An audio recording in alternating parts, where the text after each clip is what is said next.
the pub was closed, and the owners, who owned care homes at the time, wanted to change it into a daycare centre.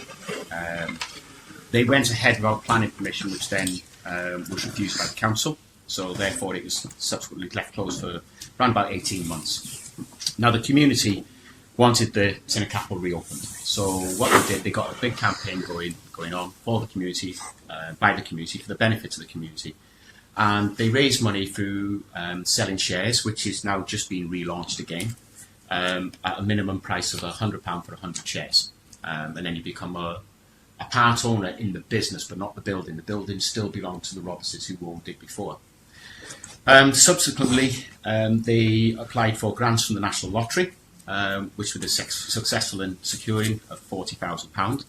But there was stipulations with that funding. Was it had to be used in the first 12 months of operations and on staff wages for professional staff such as managers and professional chefs and such like. So they started running it, and it reopened in April 2013. Now, they thought they were doing okay, and it's not all roses and everything like that. They thought they were doing all okay. There was an emergency meeting on December the 15th, 2014. Yeah, 2014. So they'd only been running around about 18 months. And the shareholders were invited to that, and also it was an open meeting, so anybody from the community come to it, because they had teams such as dart teams here and such like, so it would affect on them if the pub closed. So basically, at that meeting, they had virtually enough funds to last 2 days. So £30,000 from shareholders' money, the £40,000 National Lottery money, and any other trading that they had was gone. No stock, hardly any customers, and virtually no money in the bank. It was taken as a decision on that evening. There was one of 3 options, and they had to make a decision there and then that evening. Cease trading as of the next day, on the Tuesday. Sublet it to somebody else who wanted to come in and run it, or secure a loan through the co-op to get them through the Christmas and the New Year, and then reevaluate where they were going to go, whether they're going to get a professional manager in, or whether they're going to try and continue the way they were running, look at the way the business model was running. Unfortunately, the business model they had for that 18 months followed the business model which was set in place by the people who failed before, exactly the same. They wanted it to be a destination restaurant, so fine dining after Michelin stars and such like. Well, around the community of Monera, it's a definite split between the more affluent people on this side, with all the lovely big houses there, and the local housing authority over there.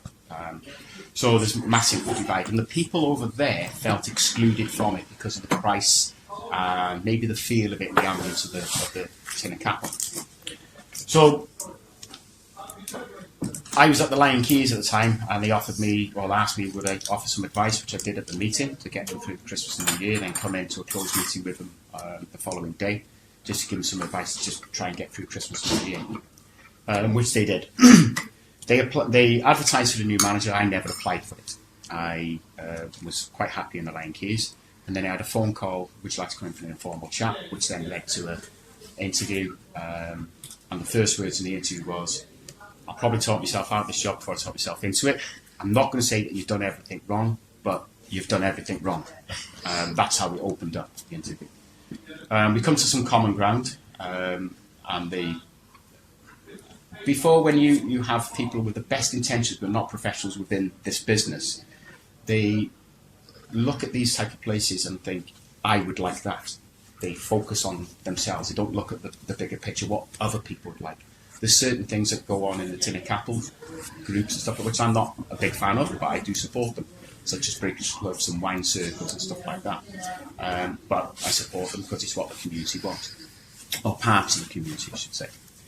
So we decided that I would have managerial free rein on operations. If I wouldn't have got that, I wouldn't have come here, because I knew the difficulties that previous managers had had here with the board of directors. So I come in on January the 12th, 2015. I've been here just past my 2nd anniversary. Longest serving manager. I wonder why that is. Patience of a saint. So what we decided to do, we realised that you would say 70% of the community didn't use it, and you think, why? Why is that? So the first thing I did was start asking people, what do you want from the Tin of Capel? Well, they wanted affordable food, they wanted sports, they wanted atmosphere, they wanted the dartboard was shoved in the function room out the way, so the dance team were going to lose. That's 12 lads. And if you do your maths, 12 lads, 10 pints a night each on a Friday night. You know, at £3 a pint. It's a lot of money to lose on just one night, just 12 individuals. They never opened up in the daytime, and they were only open up 4 days a week, Thursday, Friday, Saturday and Sunday, and limited timings as well. So now we open up 12 o'clock every single day. Through January and February, we don't serve food until 5 o'clock. Except for on the weekends, but in the spring we serve food from 12 o'clock onwards. And we do affordable meals, home-cooked, affordable meals. When it was initially being run, it was run by a lot of volunteers. Now, when I had my pub down there and they said it was going to be run by volunteers, the first words out of my mouth were, it'll last about 12 months. Then they'll lose interest because they'll find it's a job, it's not a hobby. And it's hard work. And I think they quickly discovered that. So they were losing volunteers. But the volunteers that they had here, and I don't mean this in any disrespectful to anybody of a certain age, but people who've got time on their hand to be able to volunteer are usually people who've retired. And if you're doing a lot of waitressing service in the kitchens downstairs, the flight of stairs up to the top restaurant, it's hard work. And the biggest complaint that Tin of Capel had in the first 18 months was service. The quality of the service, the speed of the service. And I've experienced it as a customer myself here at the end of the bar waiting for drinks, 6 bar staff, all stood around talking, and 4 customers. So you can just see it was not run professionally. So we've changed everything completely. As I said, affordable meals, we put all the sports in, and we changed the layout of the Tin of Capel. I knew the layout was wrong, because when you first used to walk into that door there, this area here, none of this existed. This area here was all set up like that, a restaurant, all laid up like a restaurant. So first impressions, you walk in, where can I sit? If I'm not booked in for a meal, where can I sit and enjoy the views, even if it's just for a coffee or a drink, you know. It just didn't work. And the function room had a dartboard stuck in the middle of the room, so if they were trying to get christenings and weddings and stuff like that, the first thing confronted you was a dartboard. It just doesn't give the right atmosphere. So we changed it all around, made the small traditional bar a workingman's bar and a sports bar type of thing. This into a traditional lounge area with a soft seating area, and focused on the restaurant at the top. That would be through on the weekend, your a la carte menu. Now it works really well because we can have, well, this coming Friday, there's going to be 2 darts teams in there, so you're talking 30 people, plus any of the regulars are going in. You're talking probably 50 people in that small bar, which will be quite loud because you've got jukebox and pool and the younger generation, because there was nothing here for the younger generation. So they could be up there, but you could be up here with your partner, wife, girlfriend, friends, and you wouldn't hear what's going on there because it's very isolated and away from the noise. You get the background music going through the ceiling, and it just works well. So where are we now? Well, the building has just been sold to a new owner, and he is a local person. His background is any Guinness barrel moved within the whole of UK or Europe, he's in charge of. One of his companies is in charge of, so you can see the type of businesses that he runs. Now, he has taken over the building on December 15th, just gone. He's away in America at the moment, but he is quite willing to put some money into the Tin of Capel, where myself as a manager, giving advice to the board, think that things that we're lacking in our competitors. I'm not going to give away financial information which is confidential, because it's not, because you can pick that leaflet up there and you can look at what our financial information is on there. Because if you want to become a shareholder, you pick that up, you Google what we're doing now. When I first come here, they were taking around about £1,800, about £1,200 to £1,800 a week. We now average £8,500 a week, and that's in the space of 12 months. That's what we started as. my first big day here when the rugby was on, I took more in one day, one night on a Friday night, than they took in 2 months. And they went, how's that happened? I said, well, you just listen to your customers, give them what they want. We branded our own ales, real ales, lagers, bitters, so we've got a little bit of gimmick there. We've got our own resident cat over there. We adopted us 14 months ago, stray cat. So things are looking a lot brighter for the Tin of Capel. The future is quite bright for us, I think, now. We're getting rave reviews for our customer service, our food quality, and affordability of the food as well. And the local community absolutely love this place now. And we have really started to expand further than that. We've got coach trips, free coach trips a week, every week through March and April. Luncheon clubs from South Manchester coming down to us, 52-seater coaches coming down to us. And that's just through their word of mouth and his TripAdvisor and such like, which is it's really, really positive for us. When I mentioned about the volunteers, additionally to what they spent on staff wages from the National Lottery and whatever they were paying subsequently, they used to do a voucher system here where if you worked 3 hours behind the bar or in the restaurant, you used to get a £10 voucher, which was redeemable at the Tin of Capel on food and drink. In the first 18 months, £96,000 worth of vouchers were given out. So you add that to the staff wages, you're getting to £200,000 worth of wages. Now, when you've got 6 people stood around actually not doing nothing, and you're giving out 3 hours work for each of them, 3 hours talking really, £60. But then what was happening on a Friday and Saturday, they think the restaurant was busy and the pub was busy. There's no money being spent. They were redeeming their vouchers. So there was no actual money going into the till, into the bank. Wow. I've just been nice to drink. I mean, that's about the basics of it, but as I say, as a successful, I see it as if we got £1 in the black at the end of the financial year, it's a success because it's community run, the business is owned by the community, and it's for the benefits of the community. We now, I've only got 2 core volunteers who work regularly here. We've got people in the background doing paperwork and such like, but we employ now 27 people a week. 26 out of 27 of them live within 2 miles of the Tin of Capel.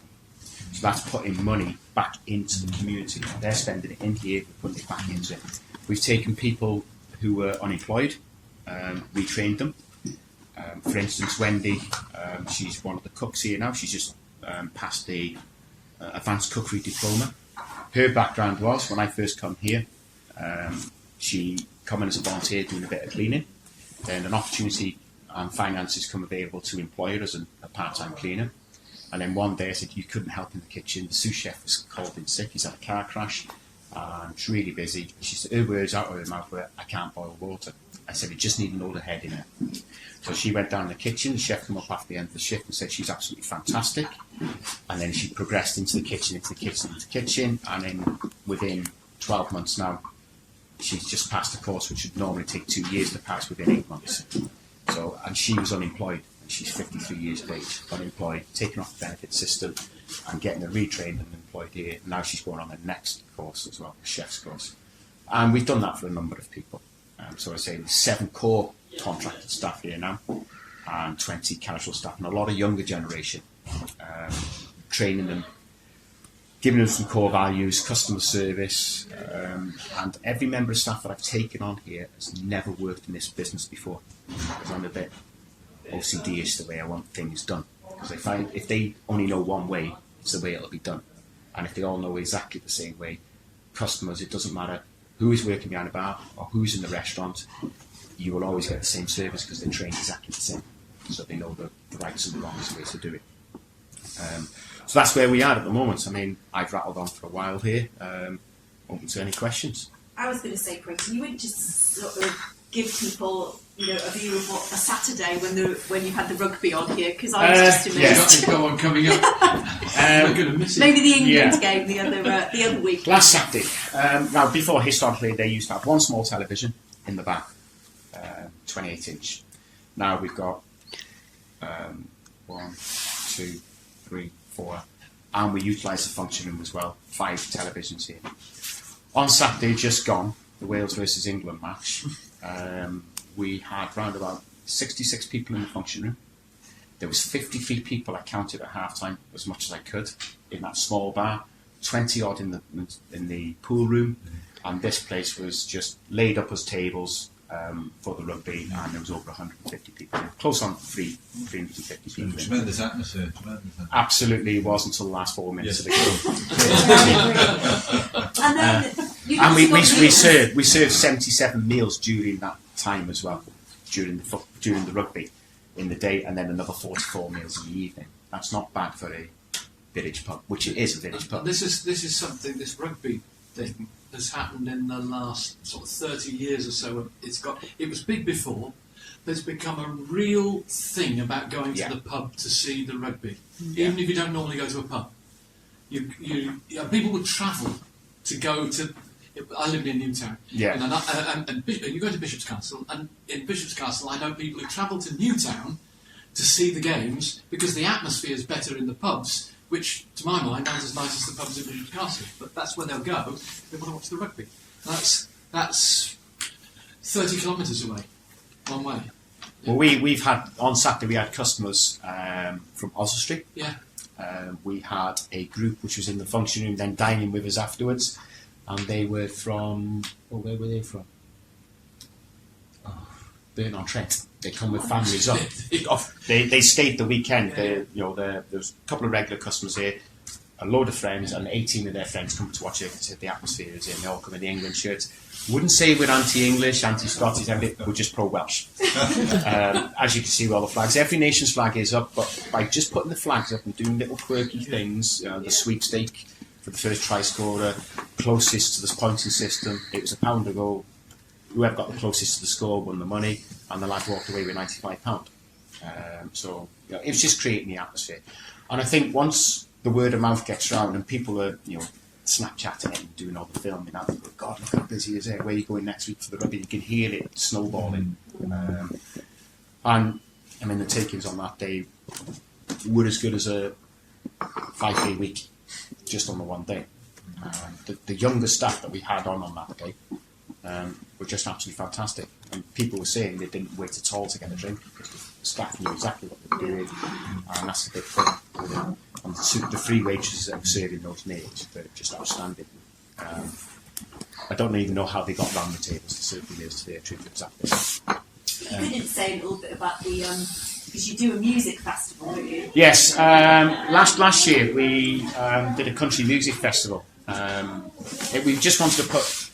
The year before we were involved in the Real Ale Trail, which didn't really work for us because it was poorly organised by the people who were arranging the transportation, and it didn't work for us at all. Lucky enough, the community come out and supported the day anyway, so we weren't at a financial loss. But the community, if we hadn't put stuff on for the community to come to it, it would have been a big hit for us. I mean, a really big hit.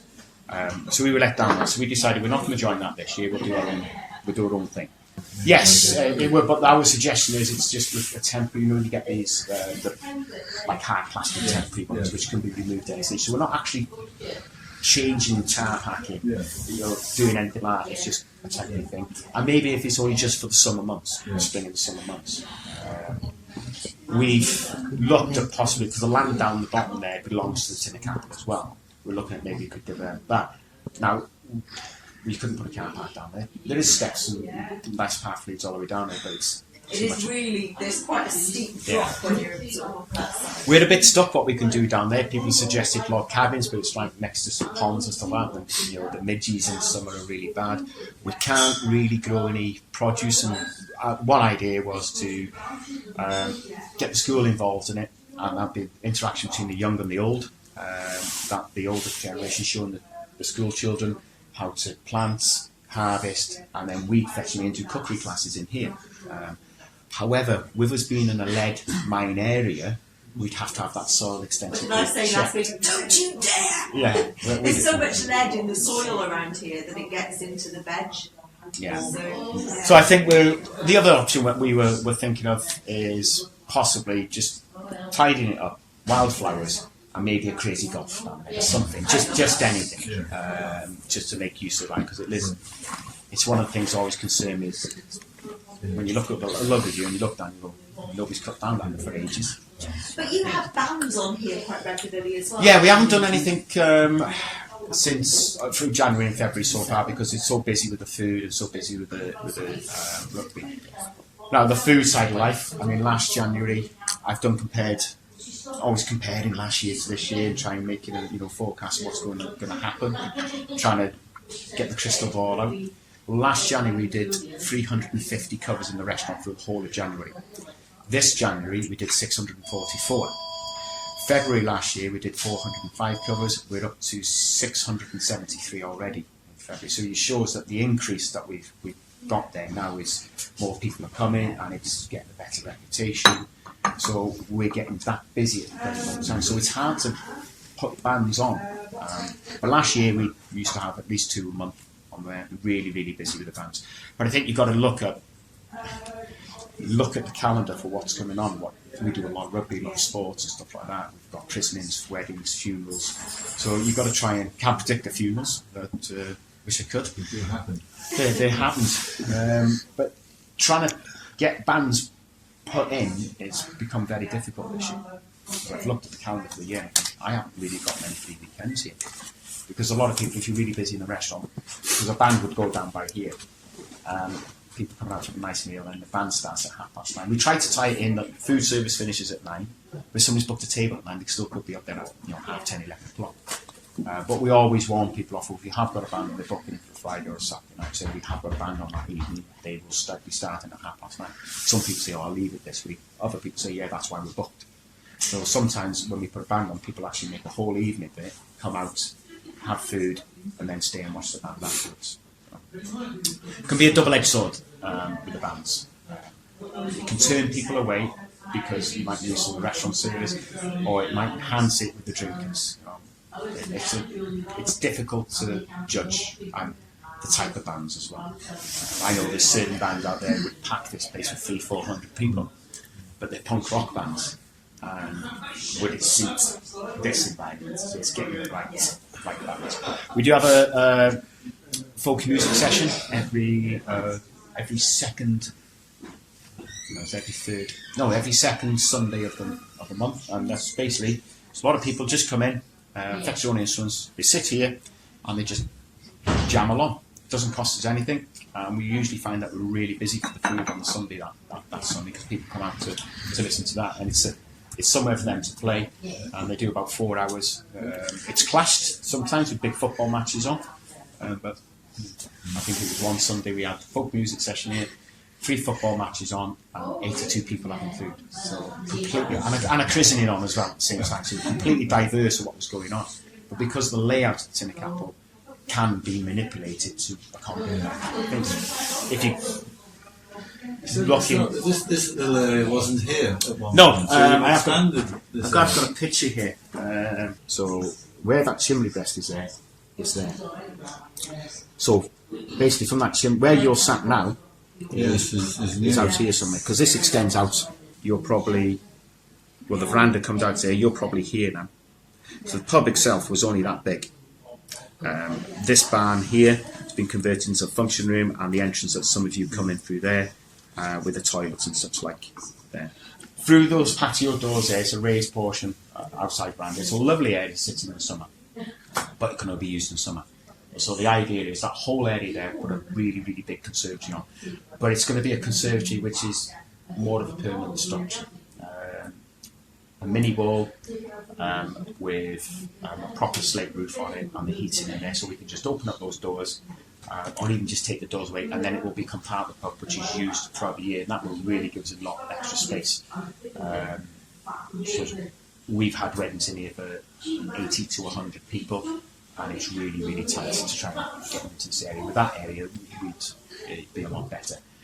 So then, if that opens up, what's the benefits for us? We would open up in the mornings on Saturdays and Sundays and have a breakfast club, so you can sit there in the conservatory if you like, reading the papers, having a breakfast. A lot of dog walkers and walking through come around, they would like that idea. And the other things that we want to do is the function room has got a kitchen right next to a commercial kitchen. I bought all the equipment already. So if that's ready to go, it just needs testing, and then we can get all the equipment in there with approval of the owners, which it has been, has come forward for us. So then the idea would be if we put a wedding on in here on a Saturday, we lose our restaurant. So you might take X amount of money in the wedding, but you lose potentially another £1,000 from being food up there or this area not being used. And the more and more weddings we get, we had 6 last year, and I think we've already got 12 booked this year. So the more and more weddings we got, we're forcing the community out of their own pubs. So you've got to be really, really careful of how you do that. It's a balancing act all the time. Are you making those decisions, or is there a management committee that? I come up with the proposals. Their words were, we just let Creighton get on with it because we can't keep up with it. Because by the time I've said it, it's already done. So the plans are in place, the estimates have already gone through, the plans are being drawn up and stuff like that. It's just looking for the funding. Now, there's a number of ways we're going to fund it through the share offer again, with some money's earmarked for improvements, or speaking to the new owner, which I'm quite friendly with. Because if we put a conservatory on there, it would become part of our assets, our fixed assets, such as furniture and stuff like that. However, it's an improvement to his building, and it becomes slightly messy when you've got attaching stuff to the buildings. So I think he's more or less going to fund that for us. Well, that's a potential tension there, isn't it, with the ownership in different hands? Yeah, we're actually, with the new owner now, he's more proactive. I mean, he's a local person, he drinks here anyway. So his words were, it was a drop in the ocean to buy this place. Absolute drop in the ocean for him to buy this. So he just wants it to stay open. Now, with a new owner coming in, and keep the community ethos. Yes, keep the community ethos with it, which is, I think, the best way, because even when employing local people, that's keeping the community ethos in there. And a lot of people do work in the background are doing it voluntarily. I mean, I'm contracted for 42 hours a week.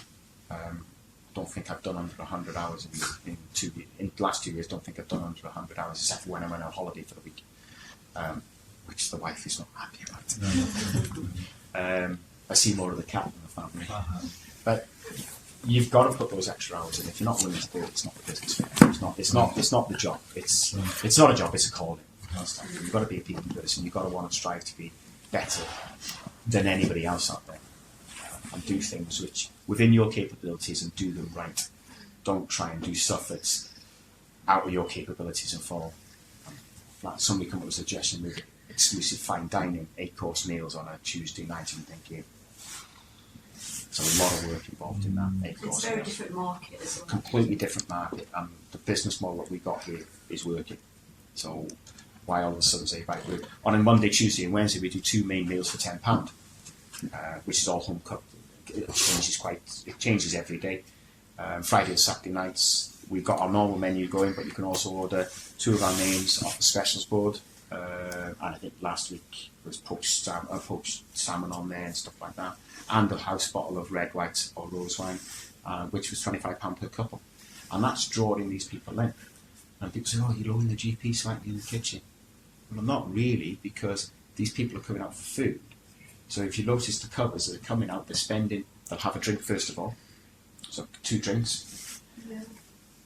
They'll go up, have the meal, they'll have the wine with the meal, and then have a couple of drinks afterwards. So you're actually dragging in a lot more people, where this time last year you might have only been doing 15 covers in the restaurant, we're now doing 40s and 50s. So sometimes lower your GP to get the revenue, because the bills still have to be paid. In the quiet months, you've got to generate that income to pay the bills. Sometimes you have to take a hit on the GP. But a lot of the stuff that we price it up correctly. But is that really critical to success, is keeping close control on the finances? Yes, it is, yeah. So someone's employed specifically to do that then?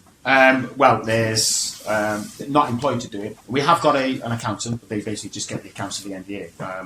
We've got lots of computer systems here. I do a daily cash up sheet, and every week they're transferred onto, it's a system called Dropbox. So basically it shows cash taken, card payments, what we've taken on food, what we've taken on any additional income.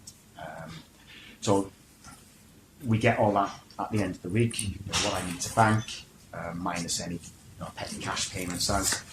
And I try and judge I only write the rota week to week. And the reason I do that is because it's easier to judge what you've got in the diary coming up that week. There's no point me putting 3 waitresses on, 3 bar staff on a Friday when we know we're going to be quiet.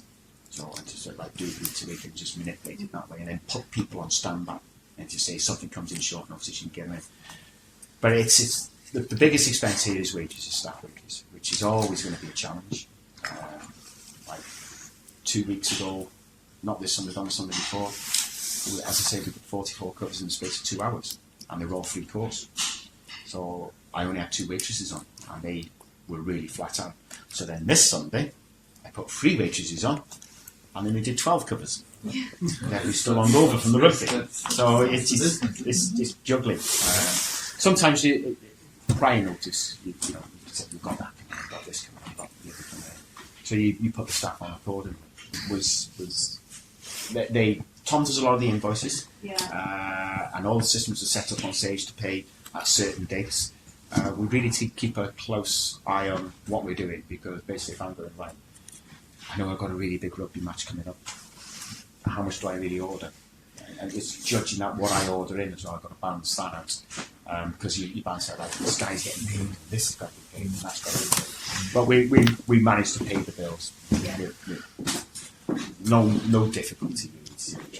There's no sort of lottery fund or not now. No, it was the first 12 months, and it had to be used on staff wages. Right, and once you had that was it. There's no other grants. We've applied for another grants.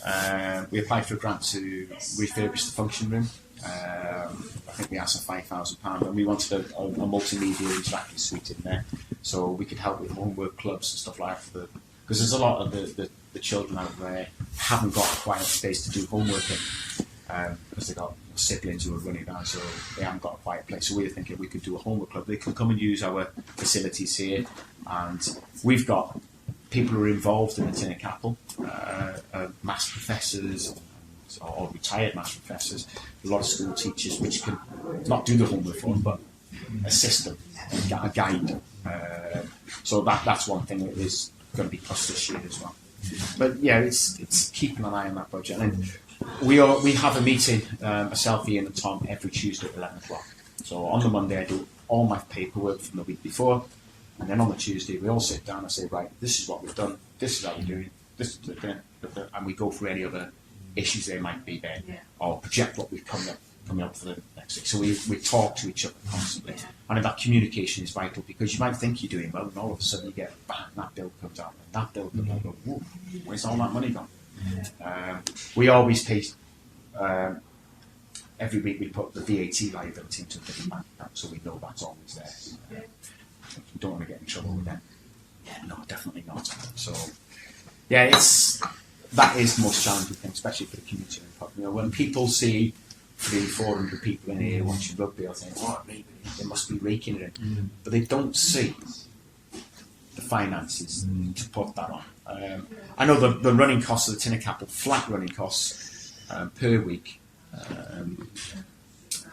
with gas, electricity, water rates, and there's no wages involved, and it's not buying in any stock in, is £1,000 a week to keep this place, the doors open. We're not paying a single member of staff, we're not paying for beer deliveries or wine deliveries or food stock, so it's £1,000 every week I must take to keep the doors, keep the heating on, and the lights on, and the water running, and the sky and stuff like that.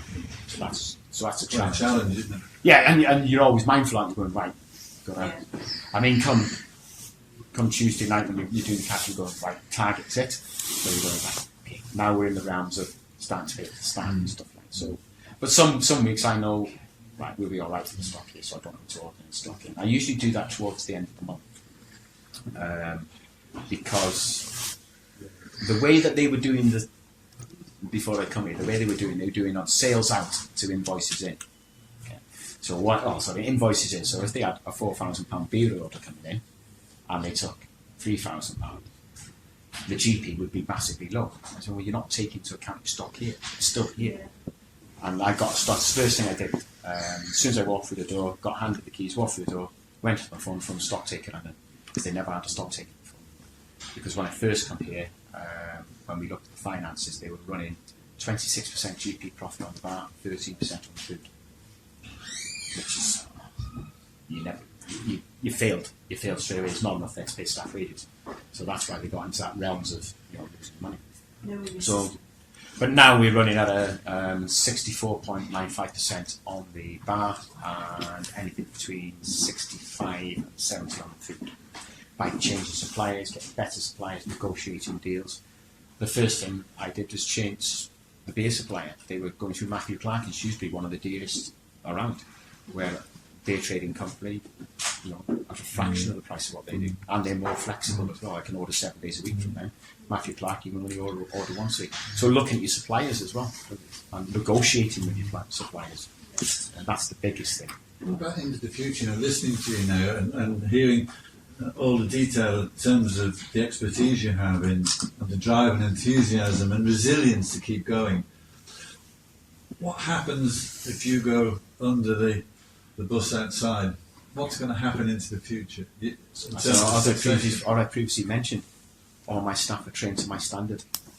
Now Louise, who's my assistant manager, we were really busy one rugby day in my first year, and she said, "Do you want a hand?" I said, "Yeah." She's never worked behind the bar before, ever. She's never poured a pint, never worked a till.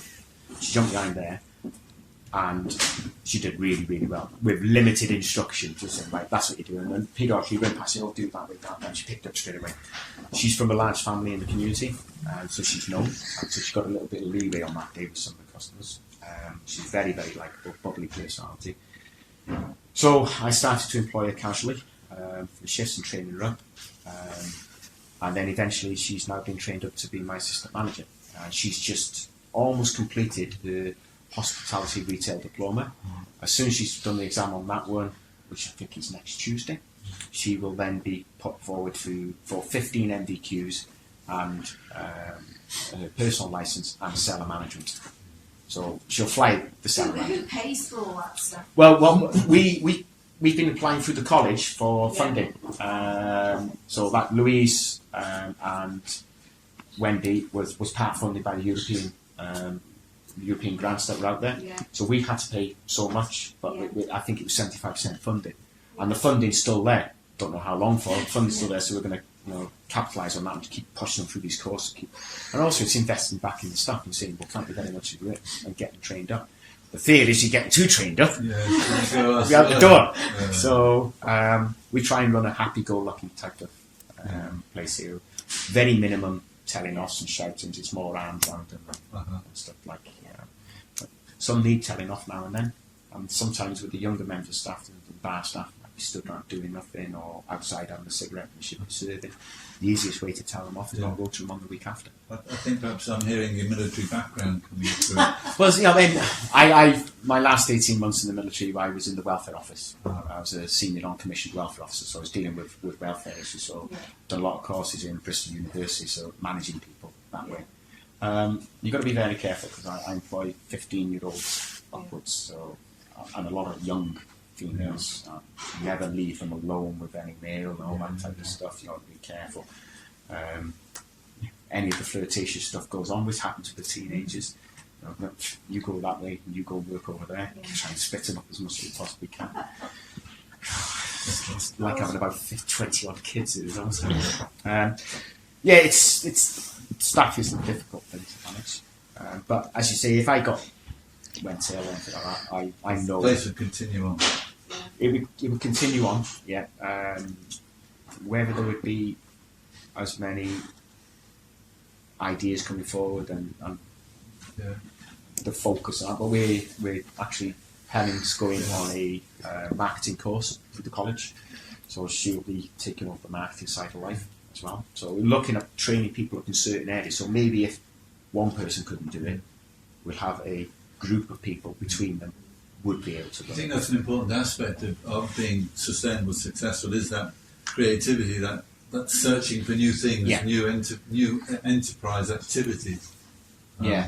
It's not sufficient just to keep going as you are. You need you always need to look at the next step and what is the next step. Look, I don't look to what the other public houses and restaurants do around here. I don't worry about them. I worry about here. Let them worry about me.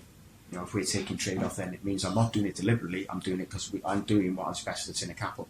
And if you can't meet our standards and the customers prefer coming up here because it's, you know, warmer, cleaner, a better drink, better atmosphere, people will vote with their feet. So if we do things well and they're not doing things as well, people will vote. So we've got to keep it. The basics have got to always be there.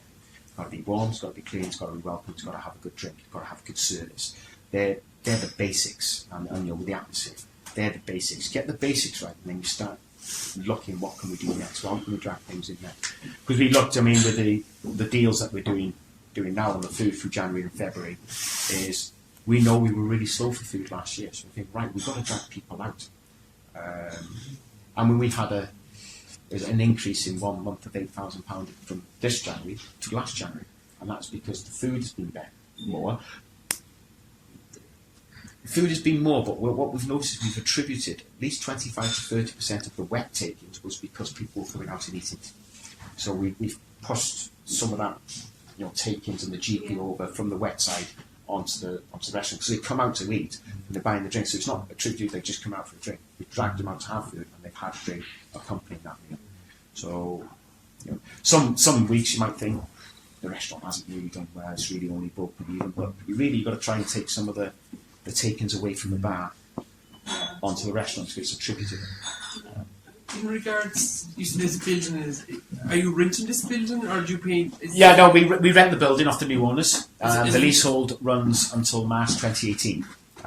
Now, with the new owner coming in December the 15th, there is something called a 5-year clause, which the 5-year rule. Now, anybody who coming in buying a building like this, a business like this, has to allow it to run for, as the type of business, without applying for a change of use for 5 years from his ownership. So we know that it's got to stay here for another 5 years from December 15 as a pub. So it would be in his interest to offer us a new leasehold, which I think is going to happen. There's already discussions are happening about that. We're looking for a longer leasehold.